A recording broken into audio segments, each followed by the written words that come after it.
You know, this life isn't as black and white, all good and bad, right and wrong, as we tend to think. It's complex, and we're all just humans trying to make sense of it. So, if you're wanting more unity and love in this world, and are ready to step into curiosity, then join me, Brynne Erickson, on Middle Ground. And if you're willing, please leave your biases and preconceived outcomes at the door. Mindy Cope, I am so excited to be chatting with you tonight. How do you feel about being on Middle Ground? I am thrilled to be here, Brynne, because we're going to talk about things that I love to talk about. So I'm grateful to be here with you. It's so fun. So fun. Yes, it's going to be so great. So my friend and Mindy's friend, Alex, which I interviewed him and his husband, Parker, on a previous episode. He has told me about Mindy and said, you have to talk to Mindy. She has these ground rules that she lives by that are just so amazing and beautiful and helpful. And so, of course, I had to reach out to Mindy, but Mindy is an adventurer and has been so hard to pin down. So we are grateful after some tech issues that we are finally doing this tonight. So it's Mindy, happening for us. It is. I love that. It's all happening for us. So we want to get to know you a little bit before we dive into learning about your ground rules. This is a podcast about faith and spirituality and becoming. So what is faith to you, Mindy? You know, I was thinking about that. I've been pondering that for a while now. And what I haven't come up with a clear definition, but I know what it's linked to. It is my level of gratitude. So if I have high levels of gratitude, I have high levels of faith. And when I am in a state or a disposition that's not grateful, my levels are low.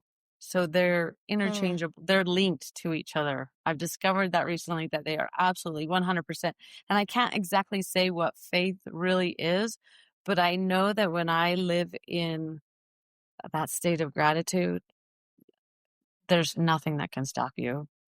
But when you aren't in that state of gratitude, it's difficult. So like gratitude means things happen for you? Gratitude means that everything is for you. Like when you're in a state of gratitude, everything becomes a gift. Like Uchtdorf said, drink from the goblet of gratitude or drink from the bottle of bitterness. You can do either one. You can do either one in life. And I'm like, why would I want to spend any time being bitter? So why don't we find the good in this? Why don't we find the diamond in the coal? You ever heard that silly story about the kid going in the room and there's just this big pile of manure and he starts swimming through it and the guy was like, what are you doing? He goes, well, with all this poop in here, there's got to be a pony in here somewhere. So that awesome. is how I feel about things. There's got to be a pony in here. I know it. That's amazing. And I love that it's like a choice. Like you just get to choose. Yeah. Yeah. So no matter the circumstances. That's beautiful. Yeah. That's how, and I can't even give you a definition of what faith is, but I know I have a lot of it when I'm in a state of gratitude, and I don't have very much of it when I'm chugging down the bottle of bitterness. Okay. Very cool. Okay. Would you consider yourself a spiritual person? I even thought about that one. I thought that's a difficult question too. I don't feel spiritual, but I have a lot of spiritual goals. So I don't know if that makes me a spiritual person or not, but I do have spiritual goals that I'd love to achieve and have been working on for years. Such as charity. I literally pray for the gift of charity every day because I'm like, that's the only gift that doesn't fail. That's the only one that just lasts the longest. Why wouldn't we just ask for that one? And who cares about the rest of them? So that one, I've been praying for charity probably well over 20 years. And lately, a pure heart, that it's required to stand in front of God, see God again. You have to have a pure heart. And then about 10 years ago, I was reading in the scriptures and it was like, you have to have a broken heart and a contrite spirit. And I was like, God, I don't know what that truly means. And he gave me a beautiful opportunity. I call it my bathroom floor moments. And there are a few of those in your life where you're on the bathroom floor and That one, I remember rolling over and looking up at the ceiling, and I literally feel like I was being emotionally tasered. And I Hmm. know what being tasered's like because my brother, he's a cop, and for a Christmas party one year, we snuck upstairs and he tasered all of us just to Oh see my what gosh. it was like. And You it guys are hurts. so weird. It really hurts. And so, and it only lasted for like, said he would only do it for 2 seconds, but he did it for the full 9 seconds. And oh, it was a butt kicker for sure. Wow. So, I was being tasered emotionally on the bathroom floor, rolled over, looked up at the heavens on my ceiling in my bathroom, and I said, I will say thank you until I mean it. I will say thank you until I mean it. And it took me about a decade to mean it. But I said thank you for it, even when I had cognitive dissonance with it. Mm-hmm. So yeah. Am I a spiritual person? I don't know, but I do love seeking spiritual gifts out, and I do love Jesus. So I don't know. So you are a religious person then? I am. Yes, I believe in God, Jesus. Yes. Do you participate in church? I do. I belong to the Church of Jesus Christ of Latter-day Saints. I went inactive from the age of 14 to 25 and had a really Okay. cool spiritual experience, and kind of was like a light switch went on, and God said, hey, you're nowhere near where you need to be. And I was like, wow, you're right, I'm not. And so the rest is kind of history on that one. So Do you mind me asking, like, were you seeking that out or did it just find you and you were somehow receptive to it? I was not seeking it out. The only Okay. thing that I can say that kind of kept me tethered was I have always had a love for the Book of Mormon. And so even when I wasn't going to church, I would read it quite religiously. Like I have journals. Like I rewrite the Book of Mormon almost every year in my own words. Like I'll take a verse, rewrite it. Cool. And I have journals and journals of me and my scripture reading. So I did always read scriptures, but wasn't even looking for it or anything. Literally just woke up, and you know how Bednar talks about faith being like a light switch or the sun coming up over the valley, or you can only see 2 steps in front of you. Yeah. This was like a full on light switch, and I was almost horrified. Like, what have I been doing? Oh my gosh. So yeah, it was. And I just went to my husband. I was like, listen, I have to go back to church, and I have to go back now. If you'd like to come with me, great. If not, that's okay too. And he was like, you know what? Give me a week to think about it. So it was a Friday to a Friday. I went back to him. I was like, what do you think? And he's like, I'm ready to go. Really? And we've gone for 25 years ever since. That's insane. It was crazy. It was so crazy. So yeah, but I vividly remember God saying, you are nowhere near where you need to be. And I was like, oh, and the awakening and the fear of that just shook me to the core. And I can never not forget that. Does that make sense? Like, Yeah. even if things happen that I don't like or have been wicked painful, which things like that have happened, like my bathroom floor experience, Yeah. I can't turn away from that pivotal moment. Why not? Just because it rocked my world to have the Lord speak to me like that in my mind and tell me I'm nowhere near where I need to be, and myself going, oh my gosh, it just was so powerful to me personally. So I don't know. Have you been discovering what he meant by that? You are nowhere near where you need to be. Yeah, because what you do is you just start digging in and you start serving, and to me, where I found most of the peace from that is just any opportunity I could serve another human being, I would take. And just working on my spirituality, working on making my life ripples be more peaceful to the people around me. And not to say I haven't screwed up royally since then, For because sure. I have. Yeah. But just trying to walk peacefully through life a little bit better. Like I'm super excited for conference because I have my questions. And one of my questions is, I've got blind spots, and I know I do, and I want to see them. Will you tell me what they are, and will you not let me defend them? Because everyone, you'll want to defend it. Like, you have a reason why you do what you do, but it's a blind spot and it ripples wrong. So I'm kind of nervous for this weekend to see what they are and to not want to defend them and be like, okay, I'll fix it. So just for those that aren't members of the Church of Jesus Christ of Latter-day Saints, what is General Conference, Mindy?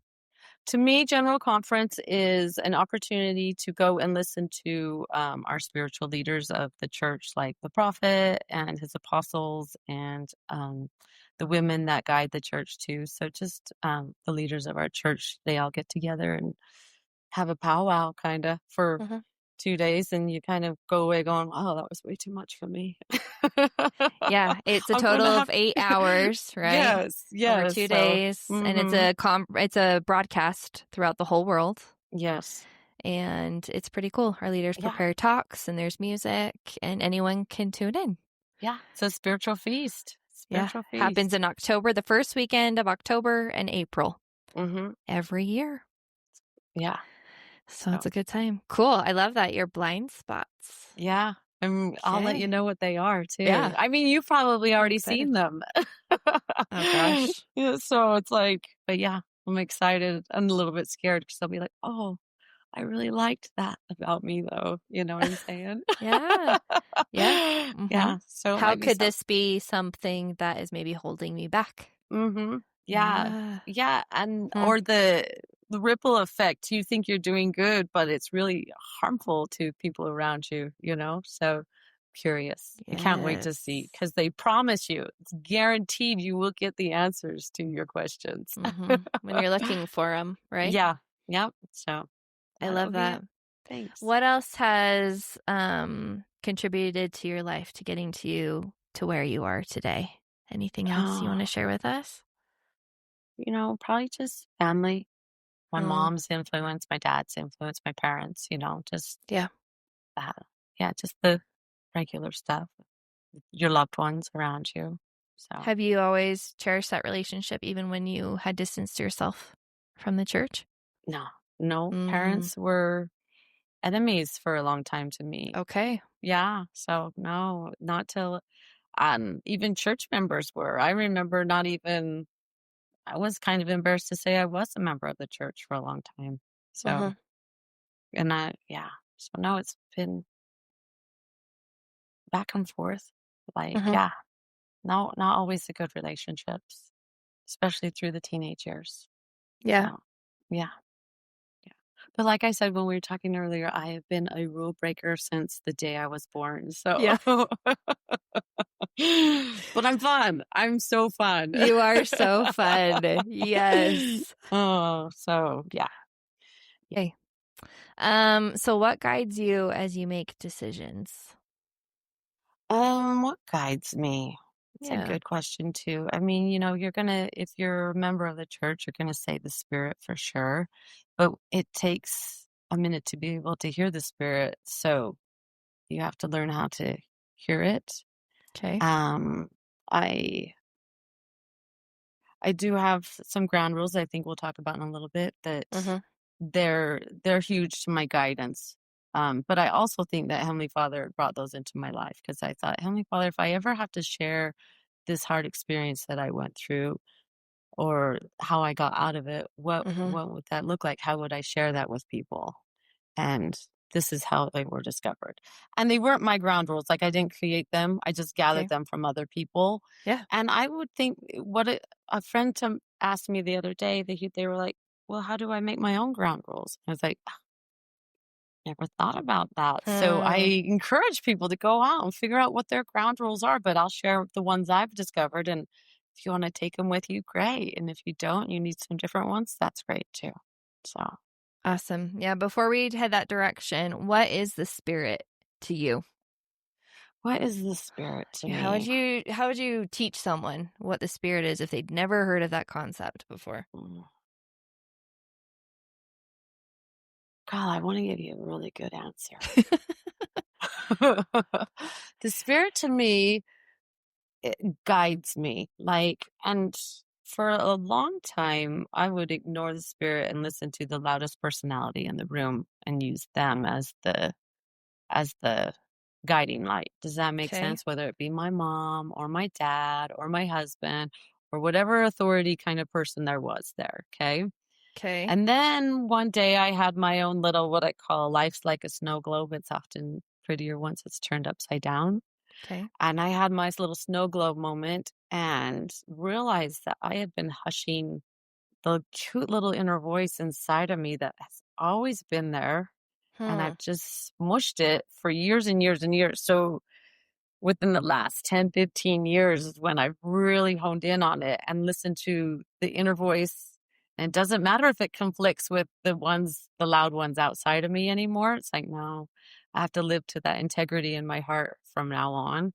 And Huh. so that to me is me listening to the Holy Ghost through me instead of listening it through to other people. So does that make sense at all? Yeah. And you brought up something so interesting because you said that the loudest people in the room were actually like people of really good influence and Yes. sound Mm-hmm. advice and Mm-hmm. opinions and perspective. Yes. And so I didn't even learn how to trust in my own because theirs Well, was yeah. better. Yeah. So then when I learned my own, I was like, oh no, she rocks. And she tells me exactly where I need to go and what I need to do and how to help me. And when I learned to listen to her, but I do think it's the Holy Spirit talking to me, Mm-hmm. telling me how to listen to my own self and trust in the way I can do things and the decisions I can make. So it was a fun discovery. So It's scary though. Like, yes, especially for me, where I'm at is when it contradicts like the prophet. sure. And then Sure. I've been like, oh man, this must be wrong. This must be from an evil From another source. power Yeah. source. Mm-hmm. Because, but then when I really got curious about these thoughts, like, could our gay brothers and sisters not actually be inferior? Well, And they're could not. I Right? know, No but one's like, inferior. I know, but these were things that I believed growing up for Yeah. whatever reason. I don't remember the Mm-hmm. sources they came from, Sure. but I believed Sure. them. Yeah. And I remember thinking, could this actually not be true? And it felt big and scary, but it like felt so right. Like my Right. heart just felt Yes. so full of love and peace. And I was like, well, I really like how I feel believing this Yeah. thought that God loves everybody exactly Yes. as they are. So I'm going to keep that and keep moving Go with forward it. in that direction. Yeah. Well, And it's you say proven that. to serve me. So Yes. Well, and I even think about that as women. Like I've always thought of us as inferior to our priesthood authority. Do you know what I'm saying? And then one day it Yeah. was like, no, and there's Yeah. no oppression. Like, there's just, that's when I feel oppressed, I'm like, okay, there's something wrong here. We're not supposed to oppress each other. We're supposed to love and encourage and help each other. There's no, you listen to me and I'm pushing you down. Do you know what I'm saying? So, Alex and I have had this conversation where I'm like, because he was like, being gay, it's been hard. And I was like, it's been hard being a woman, and he's like, I totally agree with you, and so, but to even work through those thoughts of, they're a man, they know more than me, they're better, they know better than me too. I'm like, no one knows better for me. I know better for me. So, and to follow that voice, you kind of walk alone for a minute. But what you do find is it's very harmonious, if you do dare listen to it. So, Yeah. To trust yourself. yeah. And it's so scary. fun. Yeah. It is. And then you're just like, that wasn't as bad as I thought it would be. And then it gets easier. And then you're like, I could never go back And to then you build anything that else. confidence that they Yeah. talk about, like wax strong in the confidence of the Lord. And you're like, yeah, me and him, we've got this great relationship. I can Yes. hear him all the time. So, yeah, it's good Yep. stuff. It is good stuff. It makes me happy. Me too. Yeah. I love it. Okay. Well, I'm really excited to learn about your ground rules and how we can apply them and what they are. So let's do it. And Mindy, where did these come from again? Well, I had what I told you, a bathroom floor experience. And I'd realized that my thinking wasn't, it was poor thinking patterns. There was a better way to look at life. Does that make sense? And I realized that I had an unhealthy way of looking at life. But to say that, I've always felt like I was an extremely positive, cheerful person. Hmm. But I also realized that I feel like there's a better way, and just after that experience on the bathroom floor, is like, there's just got to be a better way. There's just got to be. So I started on this 10-year journey of finding kind of brain hacks. I don't know. I don't know if I like that, but just ground rules that really, really worked for me, really stuck, really changed my life. So the Okay. first one is, this is happening for you and not to you. And I know that there's lots of people who have had traumatic, awful experiences. And I don't Yes. say, um, to me, you have to practice small. It's like when you ride a bike, you don't just go get on a dirt bike and go jump off big jumps and stuff like that. You get training wheels and you learn how to ride the bike, and then you take the training wheels off, and you get better and better and better at it. So to me, if you ever take on these ground rules, start small with small things like standing in a grocery store line. Don't go for your biggest traumatic experience and be like, oh, that's garbage, Mindy. Don't, that's not true. This isn't Mm-hmm. happening for me. This is the worst thing in the world. Mm-hmm. So to me, I had to start small. And so I just was like, okay, this is happening for me, not to me. And then another way you could look at it is, why not me? Like, something has to happen to everybody in the world. Somebody has to get divorced. Somebody has to have someone die in their life. Somebody has to have this experience. Why is it that I'm above that? I'm not. So if it's going to happen to me, it's going to happen for a reason. So, um, one of the small reasons, cute reasons, was it was Mother's Day, and I was in charge of my mom's side of the family's dinner, which consists of about 50 people. I had all my little ministering gifts that I wanted to pass out, and I got a big, huge spider bite on my foot, and I have a picture of it. I wish I could show you it because I'm looking at it right now.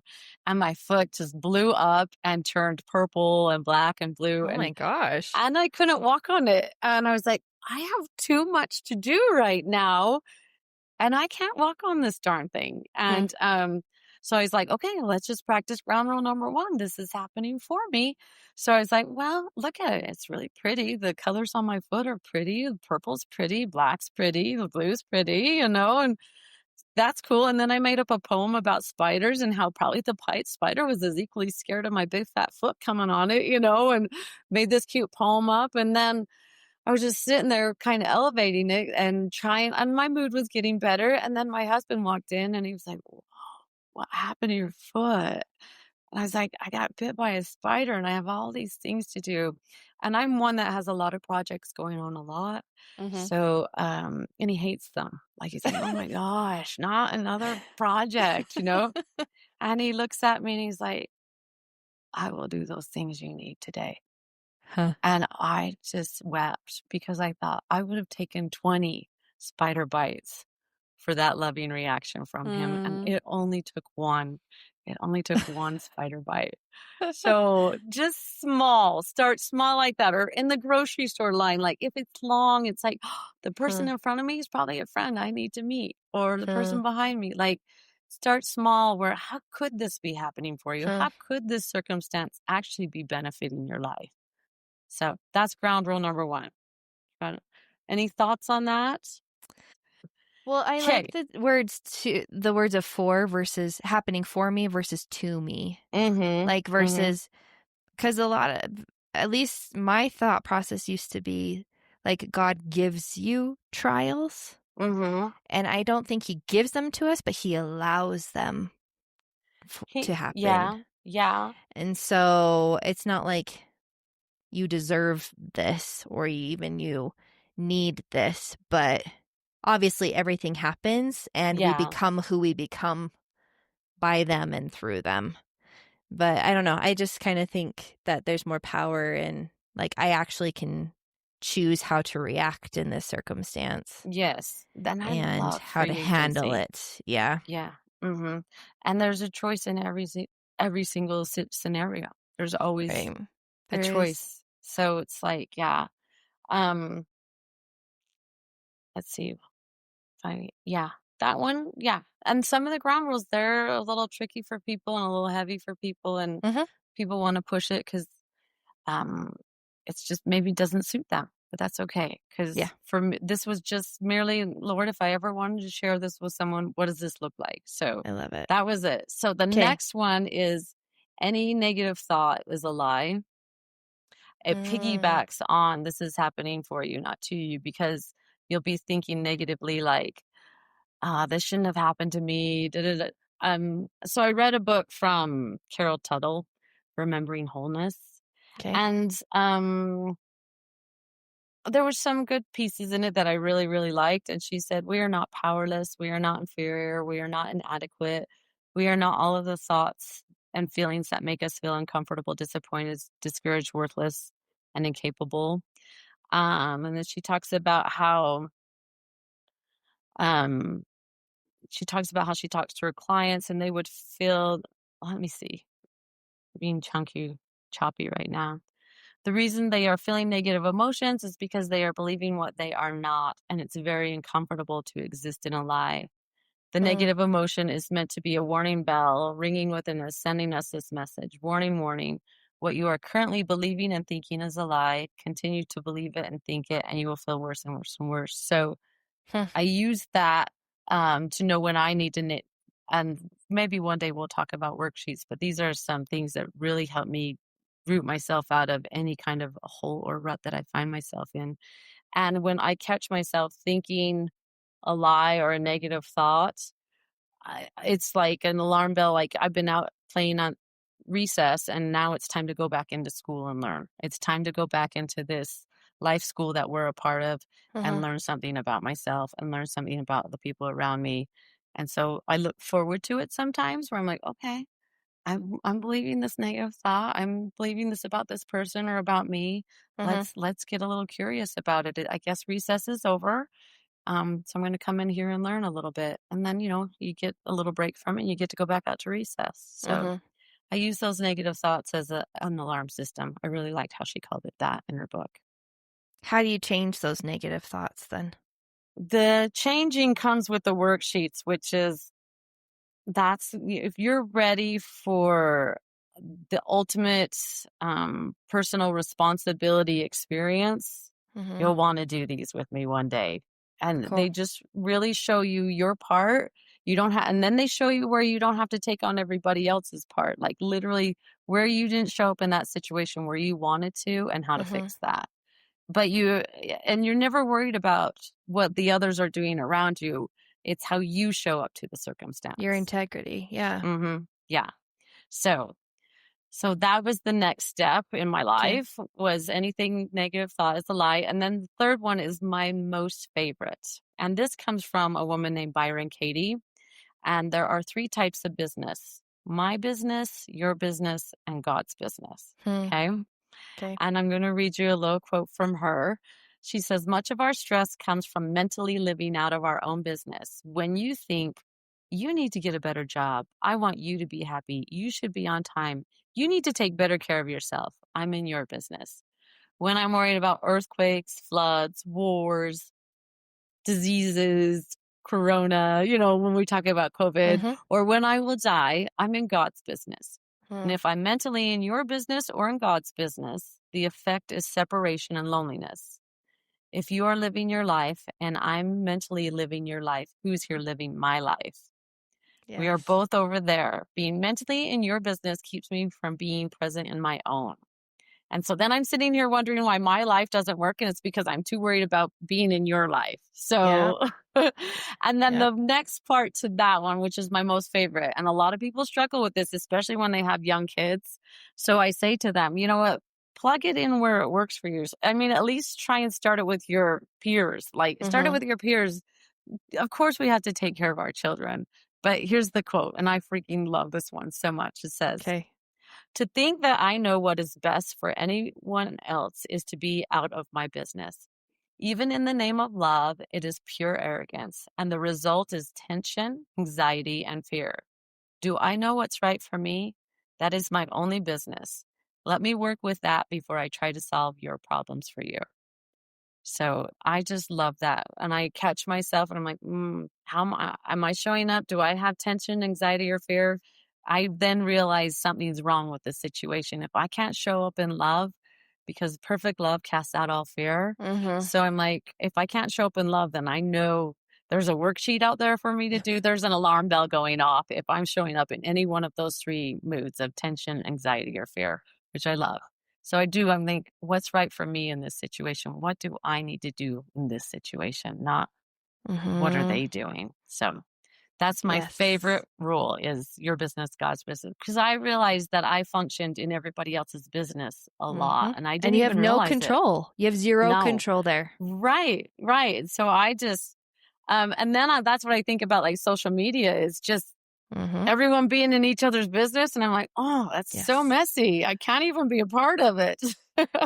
Yes. So yeah, that's one of my Totally. favorites. Okay, you ready for ground rule number 4? Before we do that, I love Byron Katie. She I has love her such too. good stuff. Well, and she's where I get the worksheets from. Oh, okay. So yeah, I literally listen to her every day because if someone's doing a worksheet, that worksheet helps me out too. And I know that doesn't mean anything to anybody, but she does these things and they just mentally unknot your knots in your mind and just gives you the freedom that I just love. So yeah. Okay. Awesome. Let's go on to number 4. All right. And so a lot of this comes from Byron Katie too. Oh, okay. So Cool. if you can see it in others, it's in you. And that one's a hard one for people. If there's something you like about another person, it's because you're recognizing it in yourself. But that also goes with the negativity. Like everyone is a mirror image of yourself, your own thinking coming back at you. Yep. And my cute husband's like, well, what if I see a murderer and I know he's a murderer? Does that make me a murderer? And I was like, well, have you ever have you killed a buck? Like you've taken that life and thought it wasn't of value. So I get that you've never taken the act of killing a human, but the thought of this life is not valuable is kind of the same thing. Yeah. Do you know what I'm saying? Yes. You think about the relationships in your life that you've murdered that don't function anymore, that you've not treated well, kind of the same thing. But that's just the extreme of it. So like when I find that someone shows up angry and I match their anger, that's because the anger was already there. But when someone shows up angry and I'm not angry in any way, shape, or form, I'm like, oh. So the other day, my daughter and I, there's a man that we were at the stop and we were waiting for our turn to cross the lanes of traffic, and he didn't think we were going as soon as we needed to go. I'm not sure. I can't know for sure what he was thinking. Anyways, he honked his horn and went, and shrugged his shoulders. And I was already in such a happy mood that I, Forrest Gump, waved him like, hi, which probably irritated him even more. So then he just shot across the traffic, cut us off, flipped us off, and drove off. And I just started laughing hysterically because I wasn't angry inside, so I couldn't match it. But my daughter was sure mad. She was like, Mom, let's go chase him down. Let's key his car. And I was like, no, I'm not even angry. So, but I have matched anger before. Do you know what I'm saying? And when you watch something on the news and you get angry about it, it's because it was already there. So if you see it in others, it's in you. So, but positively and negatively. So like, when I say, like, here's how I take personal responsibility. Like back in the day, I'd be like, oh my gosh, that person's so crazy. Now I would say, oh my gosh, I feel very crazy around that person. Or my thinking is very crazy around that person. I'm going to have to go check it and see why. So it's that personal responsibility of they don't think they're being crazy. They know exactly why they're behaving the way they are. Why is it that I can't show up in the situation and either allow them to be who they are or walk away and stay in my own business? So this was one of them. Is if you can see that was just huge for me. I was like, oh my gosh, that's so true for me. So I've heard too that like with the positive things, even if you don't believe that you already have that in you, like you value that thing. Well, and if you wouldn't recognize it, if you didn't, So it's like, if you just stared at them and they were bouncing off like, you would have to say, I love this about you. And it is because you've seen it and that you've experienced it in your own life. So it may not be a huge strength yet, but it's there. It's there wanting to burst out and be you. There you go. I love that. So number 5 is you have everything you need in this moment. And this comes from Byron Katie too. And I love it because it's like, the reason why you don't think you have everything you need in this moment is either because you're worried about the future or you're worried about something in the past. But if you were to bring yourself right to the present moment and be like, I've got air in my lungs, I've got a chair that I'm sitting on, I've got this jacket to keep me warm, I've got water if I need it. And it was so funny. And then Byron Katie says, how do I know I don't need it? I don't have it. And I was like, oh, I love that too. Like, if I don't need it, it's because I don't have it, you know? So we were walking through the forest one day and my thirst was just on fire. Like, I was so thirsty. And I was like, there's not a drink for miles around. So I was practicing this ground. I have everything I need in this moment. I just say it over and over again. And if I don't have it, it's because I don't need it. And, I'm just trying to stay in the state of gratitude because really all of these things just try to keep you personally responsible and in a state of gratitude, you know? Okay. And I come up over the hill and I kid you not, there is a little drinking fountain in the middle of nowhere. Of the forest. Of the forest with a little outhouse right next to it. I'm like, oh my gosh, That's Heavenly amazing. Father, you are the cutest little stinker in the whole wide world. So I was so freaking thirsty. Yes. So I believe that 100%. And if you can stay mindful instead of mindless, you can stay in that moment and be in the present and just be in that state of gratitude. Like, you're okay. You're okay no matter what. And then you are able to recognize the next thing that you need. Like, like you could have been like, that water's gross. I'm not going to drink that water. Right? I need bottled water. Right. I need a filtered smart water now. Exactly. Yeah. But no, you were being like, thank you. Like, I just needed a drink of water. Quench my thirst, and this will do it. Yep. So you're able to being open for it to come in any form is really fun when you start like looking for it. Like, okay, I know that this is what I need or what I'm supposed to be doing, and I'm ready for it.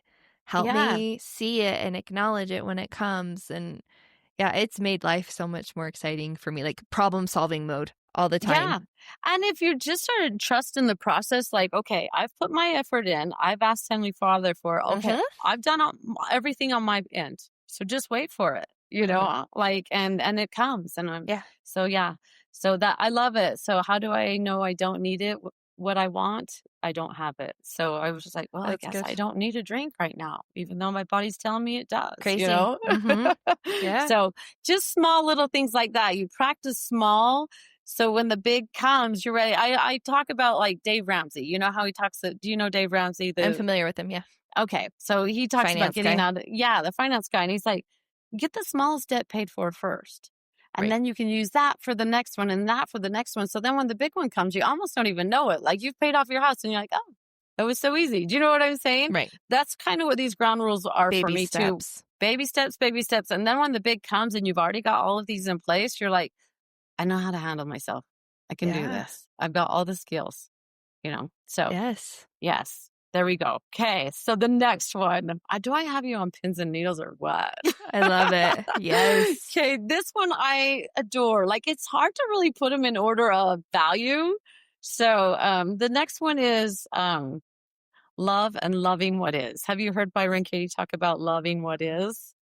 I can't recall. Probably not then. One of our most favorite things is when you argue with reality, you lose, but only 100% of the time. I've heard that quote. Yes. And so it's like she's kind of just saying, love what is. Like, this is how it's supposed to be. Like, love how it is. Be grateful for this, how it is. And find what's good about it and put the rest away. You know, so there's always a pony in the poo. And there is always a diamond in that coal. in that darkness. There's always. So, then the love, that's loving what is. I remember standing there, because I would say these rules over and over in my head. And we were standing in Jerusalem and it was as hot can be. And I hate the heat. And my friend came up to me. She goes, "What are you doing?" I go, "I'm just loving what is. I'm really, really trying to love this hot and the sweat and all of it." And she's like, "Okay, well, I'm just going to leave you alone then." I was like, "Okay." But just practicing loving what is, and even in hard situations. I promise you I've done it in hard, but I don't want to bog people down with hard right now. Like this came from despair. I promise you. Then the next one is just love. She talks about, this is my most favorite thing too. And it comes from her.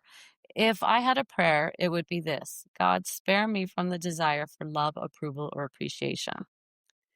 And so then when I heard that, I started really checking on my intentions and why I do what I do. Am I doing it because I want you to like me? And most of the times that's why I was doing it. So then all of a sudden I stopped giving gifts. I cut things down like dramatically. Like I was like, okay, I want to do this because I genuinely want to do this, not because I want something from you. Right. And so she talks about a little girl in the sandbox. Little girl does a little somersault and just so pleased with herself. So she does it again. Well, some kids around her cheer. And so the next second she does it again, that third time, she loses the awareness of love because she wants it from the outside. She wants their love, approval, or appreciation. And now has forgotten that she already is love and she already can do it all on her own. Does that make sense? Yes. So that's how in life I have to watch myself. Why am I doing this? Am I doing this for the love of giving my love, or do I want something in return? And so it really, I had to cut friends out. I had to cut a lot of things out to get that really straight in my life. And it affected every single relationship around me, starting to live by these ground rules. And I remember my mom going, "Your whole personality has changed." And I go, "No, you're finally just getting to meet the real me." So, and starting to listen to my inner voice and going, "Why are you doing this? Yes. You don't need their love, approval, or appreciation, but you can give them love." Do you know what I'm saying? And so even with my mom, sorry, what were you going to say? I was going to say, there's not even a guarantee of, again, it's you trying to control their feelings. Right. And then you have no control over that. Sure.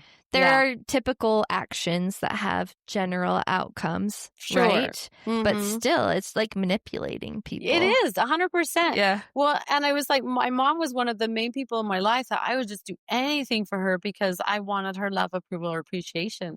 And then one day I was like, I don't want that from her anymore. And I would give her my love just because I wanted to. But she noticed the difference and it kind of scared her just because she was we were used to this dance that we had with one another, you know? Yeah. But now it's like, I can say no. And not in a mean way, only in a loving way, you know? Like, no, this won't benefit you or me. Right. And I want to be true. So no. But mostly it's yes, because it's fun to just love. So there is a new boundary there that I've never had before that I adore because of that. God, spare me from the desire for love, approval, and appreciation. So yeah, and I love that when you start taking radical responsibility, that's what my aunt says, radical responsibility for your own life. You then allow others to live theirs. Yes. Well, and it's funny because the rule is I don't go anywhere unless I'm going to be my best self. I don't expect my husband to. Like, we used to be like, okay, you have to come to this. This is a family activity, or this is this. And finally I was like, no, the new rule is I want you to be your best self. And wherever that is where I want you to be. And if it's with me, great. And if it's not with me, great. Just wherever it is. And so he didn't trust it at first because that's not how we run. We didn't run like that. And so like Sunday dinners would come up and my mom has them at her house and there's 50 of us there. And I'm like, you don't have to go. And he's like, really? But then when I don't want to go, just know it's not because I don't love you or them around me. It's because I'm not showing them as my best self. Yeah. So now that's my whole family's like, where's your spouse? Oh, they can't be their best selves here today. And we all understand it now. But Before it was they needed a break. Yeah. Like whatever it is, right? And people don't take it personal, like, oh, why aren't they Yes. here? Oh, I love that. So it's been fun to watch everyone in my family slowly take that on. But I used to get teased for it, like hardcore. Yeah. But now it's like, no, it's legit. And I want you to be your best self. So if it's not with me, that's okay. And if it is with me, that's cool too. So either way, we're winning, I love you it. know? I love So, that. It's so yeah. good. I believe Yes. it wholeheartedly.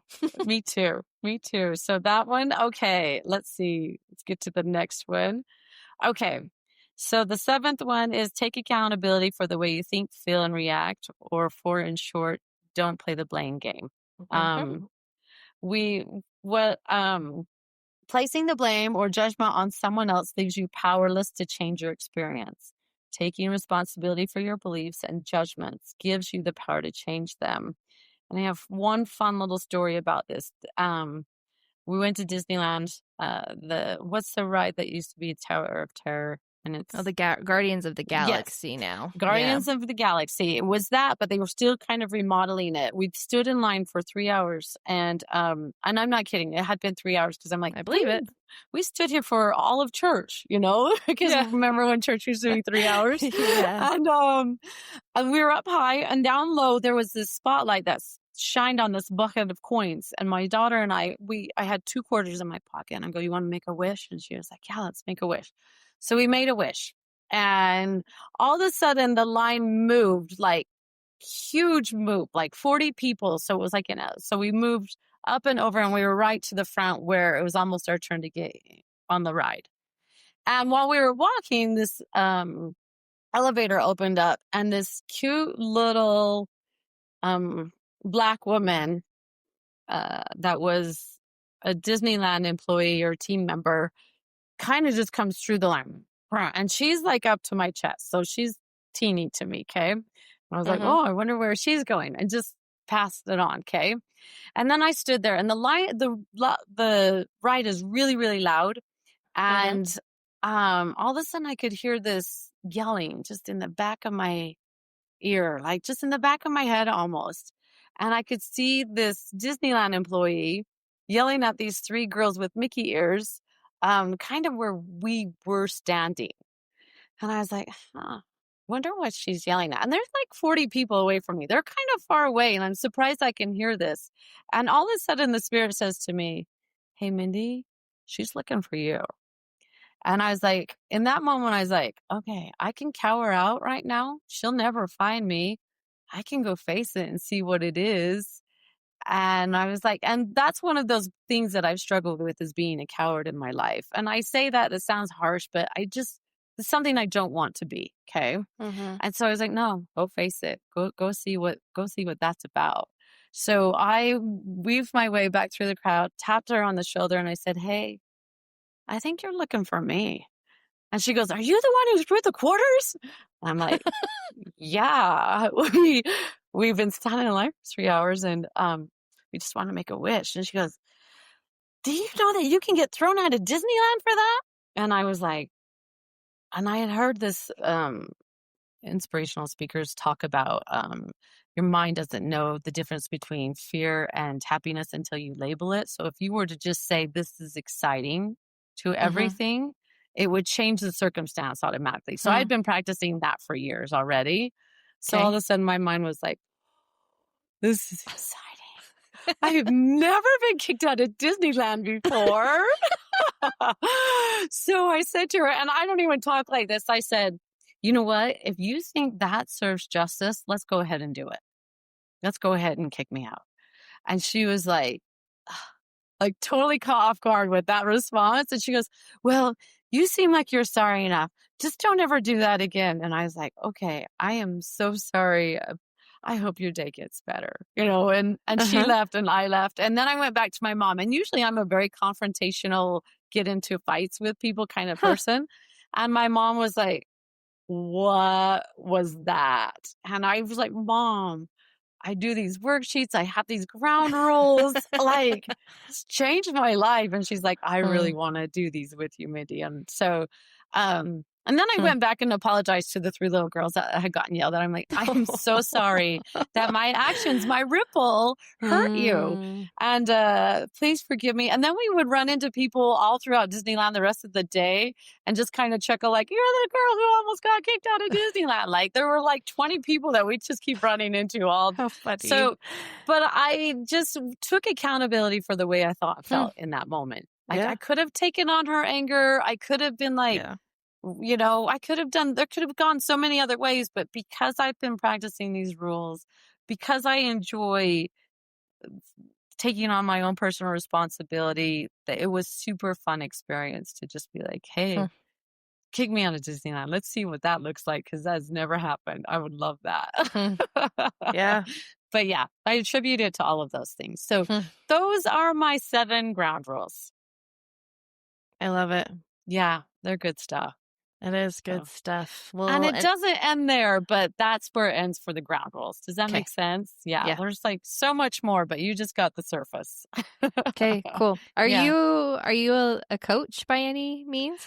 Do you know what? It's been funny that you say that because you know how things just kind of land in your lap. Like I have, the reason I went back to school to get the psychology degree and to become a therapist is because I wanted to get rid of that. What is that called? That when you feel like a fake. What's the word? Imposter syndrome? Yes, imposter syndrome. I was like, I'm just going to go get rid of that. I'm going to get myself a degree and then we'll teach this stuff. But lately I've had so many opportunities. Like I have had so many opportunities to teach this already that I'm like, okay, but I do live by it. So I don't feel like an imposter, but it's not necessarily not everybody's thing. They may not be ready for it, or that might not be their line of thinking, but these 7 rules have been so powerful to me that, and then just increased the happiness in my life exponentially that I just, like, they're awesome. So if they work for you, run with it. And if they don't, I hope you find your own that bring you joy, Yeah. So start your own quest. Searching for your own ground rules, right? I love it because, I mean, to have that personal freedom and stuff, I want everyone to have that. Yeah. So, whatever that looks like for each person. Right. So, yep. Anyways, there they are. So good, Mindy. You've done good work. It's been fun. It's been hard though. So, I don't want people to think that it just came from willy-nilly, but it came from the deepest depths of my heart for sure. So and then you got intentional on creating the life that you truly wanted. Yeah, and just started being super mindful instead of mindless and not reacting just for the sake of reacting. But hey, wait a minute, let's hold off and see what this really is. You know, so getting curious about your thoughts and reactions and yes. It's powerful stuff. It is. It's so much fun. Like it's such a fun journey because when you're in charge of you, life is so awesome. Yeah. So yep. I've been learning that as well. So and Byron Katie is a great mentor. She's got lots of good books out there. She's been interviewed on tons of podcasts. So I would encourage people to look her up as well. Yeah. And her work good starting ground. She have. Yeah. Well, and the thing about it is really the beginner person for me was Brynne Brown. Brynne. Yeah. And I loved her and vulnerability and all of that. And then with the tool of the worksheets that Byron Katie has, that tool, if anyone ever went and tried one of her worksheets out, they just, if you do it right and you take the time to do it, it actually is something that is the only thing in my life that's stuck. Like that is made a difference in unraveling those thoughts that turn into beliefs and plant in your head like a little garden. You have to weed them out, So and there's power in that pen and paper and like taking the time to write out your thoughts. So therapeutic for sure. So. Are they free resources online? That she offers? They're free. Okay. Absolutely. So you just can get I just type in one belief or judge your neighbor worksheet. You could just type in Byron Katie worksheets and they'll pop up and be free. Yep. Okay. So well, I'm excited to see where this takes you and what kind of a practice or what you end up helping people one day with. you and I are going to have to do a worksheet together. Okay. Yeah. I'm here for it. Yes. Those I are would my love that. favorite. They are my favorite to do. So yes. But these ground rules get you ready for it because they kind of open your mind because you've Okay. got to have an open mind.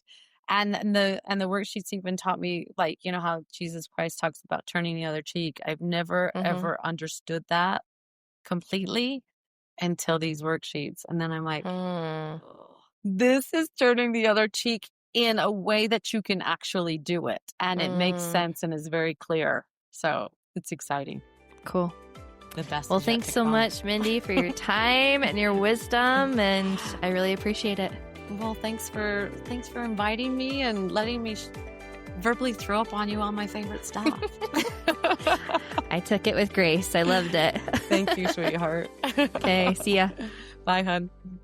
Before you go, if this episode resonated with you, or perhaps someone came to mind that you could share it with, if you wouldn't mind sharing, that would be amazing. Or you can leave a review or follow the Middle Ground podcast. All of these things will help the algorithm, because that is a real thing, allow people to find my podcasting community so much easier, and is essential for the growth of this podcast, and I would appreciate it so much. So remember, stay curious, spread love, and I hope you have an amazing day, evening, wherever you are, whatever you are doing.